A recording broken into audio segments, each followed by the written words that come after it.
नवीन को जनकल्याणकारी योजना को केन्द्र स्वीकृति जनपरिवहन क्षेत्र में नवीन सरकार अभिनव पदक्षेप को प्रशंसा और पुरस्कृत केन्द्र सरकार।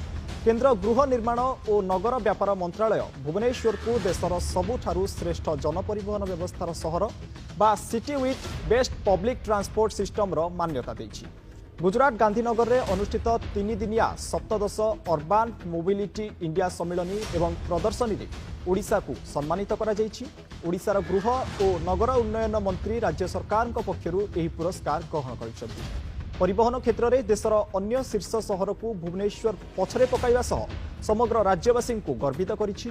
नागरिक मानक सुविधा पई ओडिशा सरकार कैपिटल रिजियन अर्बान ट्रांसपोर्ट बा कुट्रर मो बस एवं मो ई राइड सेवा को देशर सर्वश्रेष्ठ जनपरिवहन व्यवस्था बोली कहुଯାଇଛି।